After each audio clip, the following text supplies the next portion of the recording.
Assalamualaikum warahmatullahi wabarakatuh. Selamat pagi. Kami dari kelompok 10 yang beranggotakan Jeremy David Alexander NPM 2008 201049, Fajar Kurnia NPM 2008 201046, Khairul Tarmizi 2008 201042, dan saya Andi Nurdin NPM 2008 201059. Di sini kami akan mempresentasikan chapter 12 yaitu Customer Relationship Management. Next. Pertama, what is CRM? CRM merupakan pengintegrasian strategi perusahaan, metodologi bisnis, dan teknologi untuk mencapai segudang tujuan bagi perusahaan yang ingin beroperasi di lingkungan yang digerakkan oleh pelanggan. CRM sebagai sebuah konsep setua bisnis itu sendiri. Tidak ada bisnis yang dapat bertahan tanpa memahami pelanggannya dan memiliki hubungan positif dengan mereka. CRM memberikan dukungan untuk pelanggan front-end yang menghadapi functionality, misalnya pemasaran, penjualan, dan layanan pelanggan, yang biasanya tidak tersedia dalam sistem ERP tradisional. Next. Fokus dari sistem CRM adalah mendukung kebutuhan pelanggan dan klien dari organisasi. Dan peran dari sistem CRM adalah untuk meningkatkan pengalaman pelanggan sehingga meningkatkan pendapatan organisasi. Next. Evolusi CRM. Tahun 1980-an hingga pertengahan 1990-an. Perusahaan mulai menggunakan TI untuk mengotomatisasi proses pelanggan dengan aplikasi yang berpusat pada pelanggan diskrit, misalnya otomatisasi tenaga penjualan atau SFA untuk prospek penuaan manusia dan kegiatan penjualan. Sistem dukungan pusat pelanggan untuk manajemen keluhan dan otomatisasi pemasaran untuk kampanye iklan dan segmentasi pelanggan.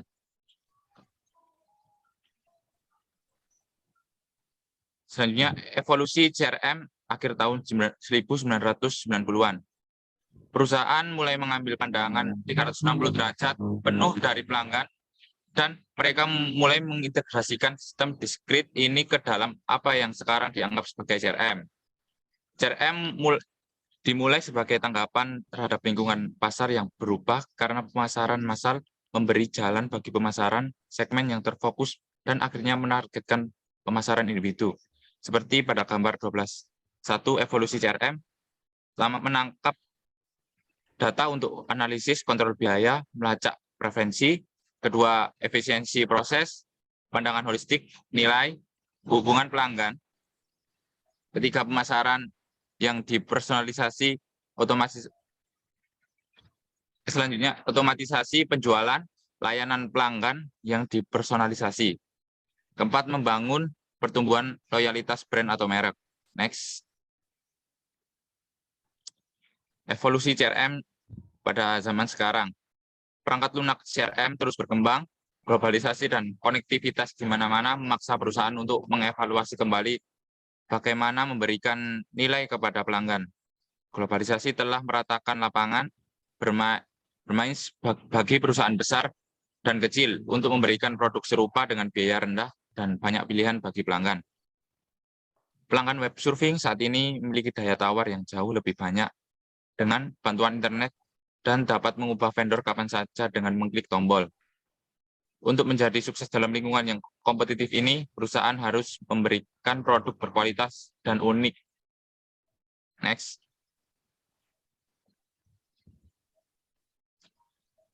Jenis-jenis CRM. Terdapat beberapa kriteria yang digunakan untuk mengkategorikan sistem CRM.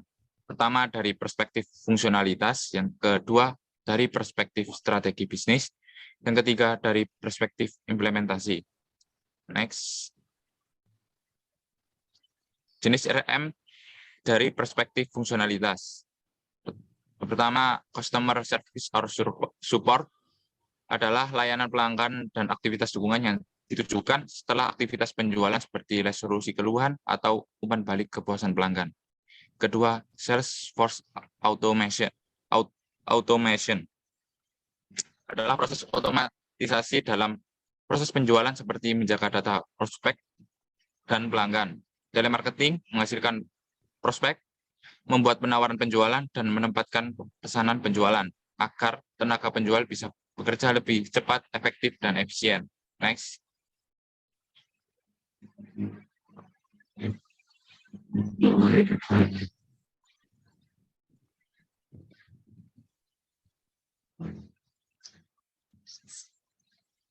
Jenis CRM dari perspektif strategi bisnis.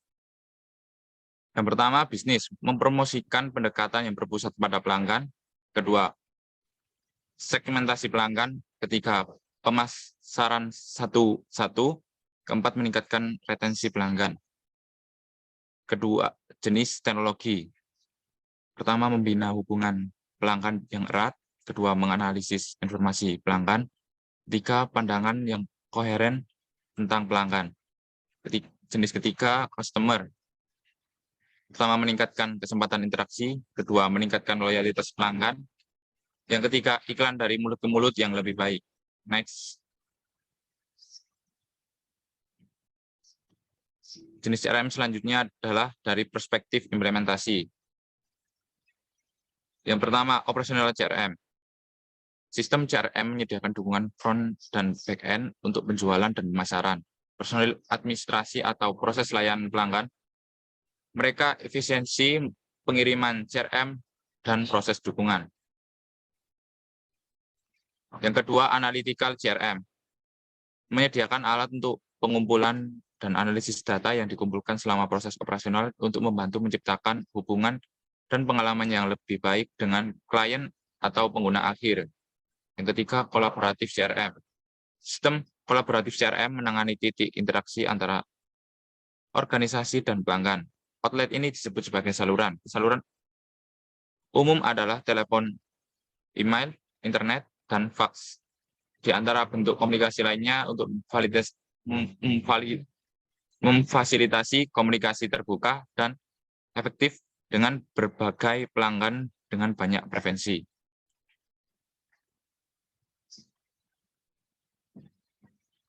Selanjutnya akan dilanjutkan oleh teman saya.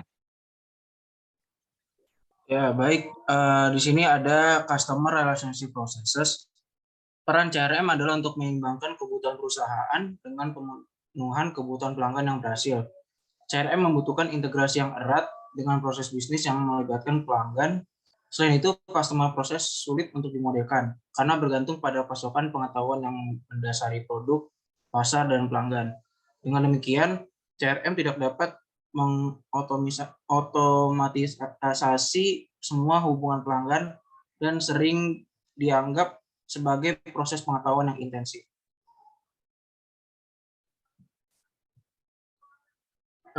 Selanjutnya, CRM yang baik harus memberikan dukungan untuk fungsi-fungsi berikut. Yang pertama, menangkap dan memelihara kebutuhan motivasi dan perilaku pelanggan selama masa hubungan. Yang kedua, memfasilitasi penggunaan pengalaman pelanggan untuk perbaikan berkelanjutan dari hubungan ini. Yang ketiga, mengintegrasikan kegiatan pemasaran, penjualan, dan dukungan pelanggan untuk mengukur dan mengevaluasi proses perolehan dan berbagi pengetahuan. Ada 3 kategori dalam Customer Relationship Processes, yaitu Delivery Processes, Support Processes, dan Analysis Processes. Di sini kita bahas yang pertama, itu CRM Delivery Processes. Delivery Processes fokus pada kontak langsung dengan pelanggan untuk mendukung urutan kegiatan untuk memecahkan masalah tertentu. Campaign Management, Sales Management, Service Management, dan Complaint Management adalah Customer Delivery Process utama yang memerlukan dukungan CRM. Yang pertama ini ada Campaign Management. Tujuan utama dari campaign management adalah untuk menghasilkan prospek atau klien potensial untuk organisasi. Ini melibatkan perencanaan, realisasi, kontrol, dan pemantauan hubungan yang ditujukan untuk pelanggan saat ini dan pelanggan potensial. Lalu yang kedua ada sales management. Tujuan sales management adalah mengubah prospek yang dihasilkan oleh campaign management menjadi pelanggan potensial.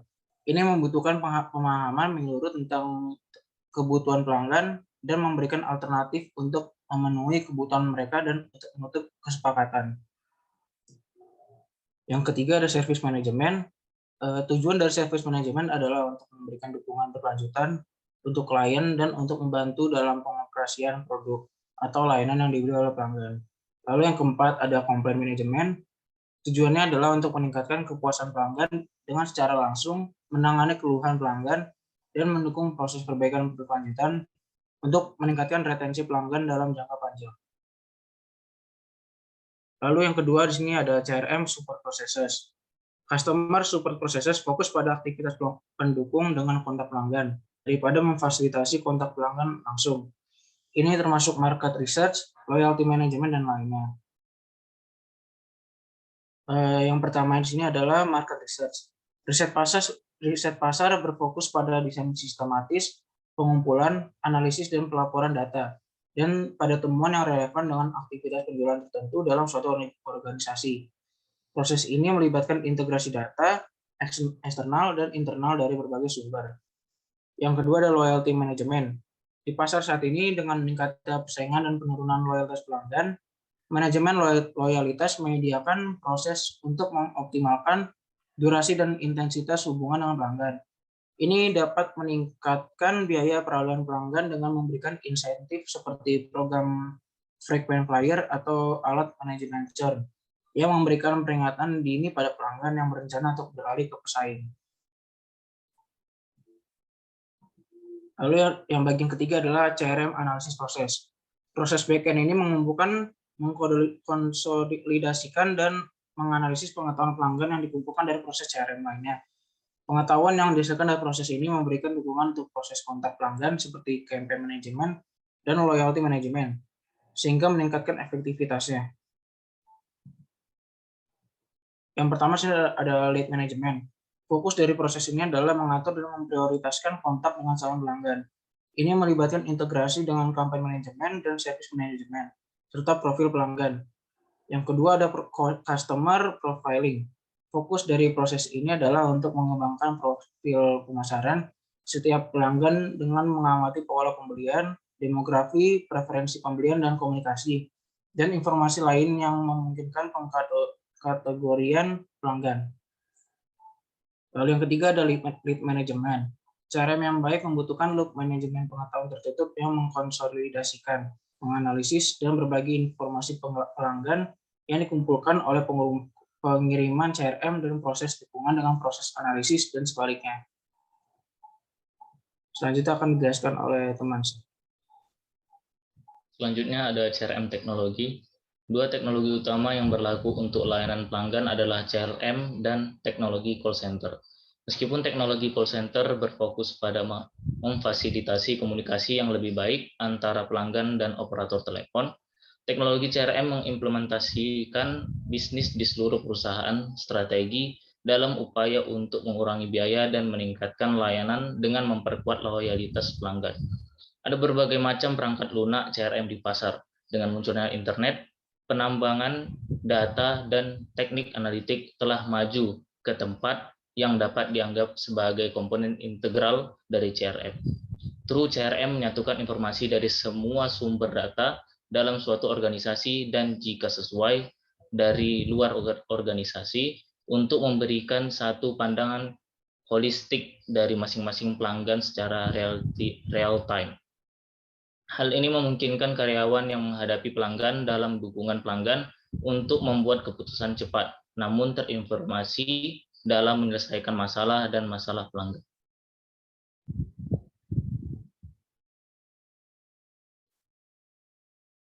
Selanjutnya ada CRM complement. CRM biasanya diasosiasikan dengan apa yang disebut fungsi front office, misalnya pemasaran, penjualan pelanggan, layanan, dan manajemen pengetahuan yang mencakup analisis data, penambahan, dan pengetahuan, seperti yang telah ditunjukkan pada gambar yang di samping.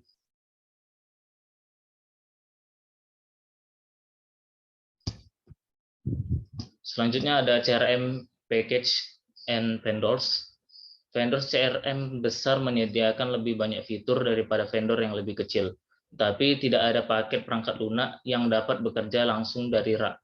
Sebagian besar paket CRM akan memerlukan penyesuaian dan integrasi sedang hingga eksekutif untuk menyediakan fitur yang diperlukan untuk sebuah perusahaan.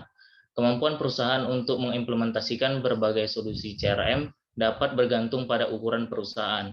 Perusahaan besar akan memiliki peluang yang lebih baik untuk menemukan paket CRM yang sesuai kebutuhan-kebutuhan mereka. Vendor CRM saat ini menyediakan perangkat lunak untuk bisnis besar maupun yang kecil. Selanjutnya ada CRM arsitektur. Arsitektur sistem CRM dapat memanfaatkan koneksi ke berbagai sumber data untuk memberikan dukungan dan perwakilan layanan informasi terperinci yang dapat membantu pengalaman pelanggan, meningkatkan pendapatan berjualan, dan menyediakan data real-time yang lebih efisien dan lebih cepat. Arsitektur perangkat keras CRM bergantung pada sejumlah faktor dan pertimbangan. Sistem CRM tipikal mengikuti arsitektur client servers. Lingkungan sistem akan terdiri dari komponen-komponen berikut. Yang pertama, application server, yaitu menjalankan pemrosesan front-end atau permintaan data dan mungkin web antarmuka untuk sistem CRM. Selanjutnya, database server menampung database back-end dan memungkinkan mengambil informasi dari sistem database lain di perusahaan untuk hadir melalui server aplikasi. Yang terakhir ada web server, digunakan jika CRM menyediakan titik akses eksternet untuk pengguna eksternal seperti vendor atau pelanggan dan jalur akses internet untuk karyawan. Arsitektur perangkat lunak CRM biasanya merupakan konfigurasi client server standar. Ini dapat digambarkan sebagai keinginan perusahaan menggunakan browser standar untuk klien berbasis web. Memilih arsitektur yang dihosting di mana vendor menghosting sistem CRM atau memilih in-house arsitektur CRM didasarkan pada persyaratan sistem. Kostumisasi biasanya lebih mudah di in-house, sedangkan skalabilitas dan kinerja lebih baik dalam model yang dihosting. Sistem CRM yang baik harus terintegrasi penuh dengan perencanaan sumber daya perusahaan dan sistem transaksi, sistem manajemen pengetahuan dan otomatisasi dan komunikasi kantor sistem. Sistem CRM biasanya memproses informasi yang terstruktur dengan baik seperti kontak pelanggan, data, dan profil. Selanjutnya ada on-demand CRM. Internet aman berkecepatan tinggi baru-baru ini mendorong banyak minat dan permintaan di sistem CRM yang dihosting. Menggunakan arsitektur klien tipis, vendor seperti NetSuite, INC, dan Salesforce.com telah memberi perusahaan opsi rangkaian aplikasi CRM yang dapat diskalakan melalui browser dan membayar biaya yang ditetapkan per bulan per pengguna. Vendor seperti Siebel, RightNow, Microsoft, dan Oracle semuanya mulai menawarkan solusi CRM yang dihosting untuk bisnis kecil dan besar.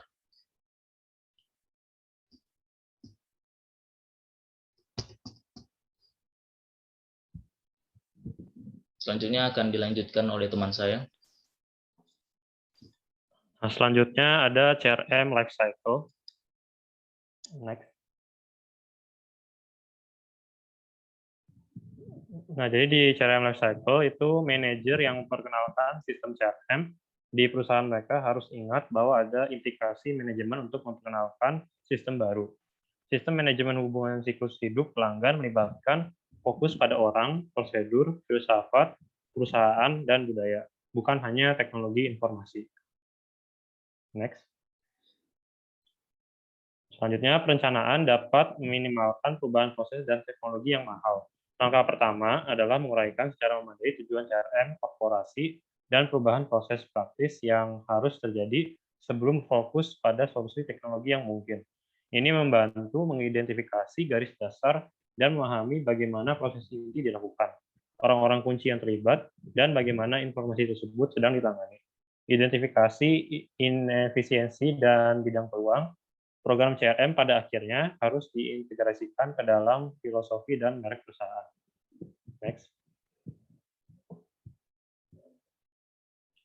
Selanjutnya dijelaskan persyaratan fungsional CRM. Persyaratan fungsional harus dipertimbangkan sebelum membuat keputusan tentang arsitektur. Ini adalah bagian yang sangat penting dalam menerapkan sistem CRM. Persyaratan fungsional adalah seperangkat persyaratan yang ditentukan oleh stakeholder dari implementasi CRM.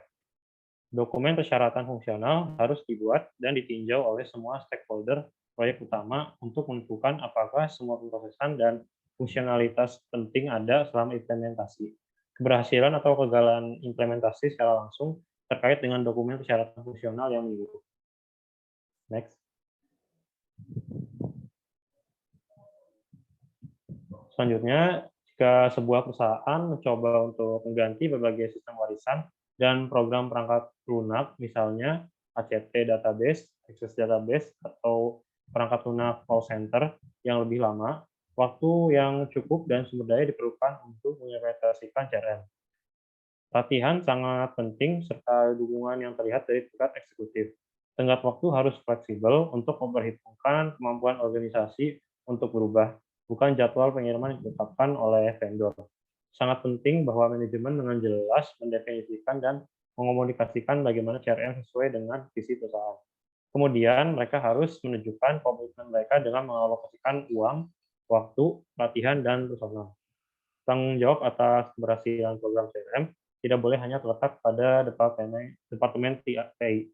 Tim lintas fungsi yang mencakup TI, penjualan, pemasaran, pelayanan, pelanggan, dan manajemen di antara pengguna lain harus dibentuk untuk memastikan penerapannya. Next. TI harus merekomendasikan teknologi yang sesuai dengan tujuan organisasi, keuangan, dan sumber daya lainnya. Ada banyak produk CRM untuk dipilih, tergantung pada kompleksitas informasi yang dibutuhkan dan sumber daya untuk mengolah program. TI dapat merekomendasikan CRM yang di-hosting dari penyedia layanan aplikasi seperti salesforce.com yang menawarkan implementasi yang relatif cepat untuk fungsi dasar. Next. Membeli lisensi perangkat lunak untuk pakai CRM tidak hanya memungkinkan integrasi di seluruh perusahaan, tetapi juga memerlukan dukungan teknis dan waktu implementasi yang signifikan. Ini masih dianggap sebagai pilihan yang lebih baik bagi perusahaan-perusahaan yang membutuhkan kompleksitas dan keamanan. Next. Kami tidak ingin menempatkan saluran penjualan kami di luar sana di lingkungan yang di-host dengan orang lain yang mengendalikan server. Gary Quinn, Chief Operating Officer di Cosina Incorporation. Gary Quinn telah mendengar cerita tentang penyedia layanan aplikasi di era .com. Misalnya, beberapa menutup pintu mereka tanpa memberikan pemberitahuan kepada klien, meninggalkan mereka tanpa sistem, dan tidak ada cara untuk membuat ulang. Dan yang lain menjual data pelanggan yang mereka hosting. Next. Quinn menempatkan informasi eksekutif kami di luar firewall, filter spam, deteksi intrusi, dan perangkat lunak pemindaian virus akan memberikan kepercayaan yang besar kepada perusahaan hosting. Kami mungkin tidak memiliki sumber daya global yang sama dengan perusahaan hosting yang lebih besar, tetapi setidaknya secara internal kami dapat meminta pertanggungjawaban seseorang. Kesuksesan dapat diukur dengan berbagai cara. Pada awal implementasi CRM, manajemen dan personal harus menyetujui metrik yang perlu ditangkap oleh perangkat lunak. Misalnya, ukuran sederhana seperti dolar penjualan, frekuensi pemesanan, dan demografi dapat digabungkan dengan metrik yang lebih kompleks seperti pola belanja, preferensi, produk, dan nilai interaksi. Sepanjang pengalaman pelanggan, karyawan akan menemukan akses ke berbagai tampilan data, dan manajemen perlu menggunakan laporan metrik untuk mendapatkan pemeriksaan status rutin di perusahaan. Semua harus dipertimbangkan sebelum memutus solusi teknologi.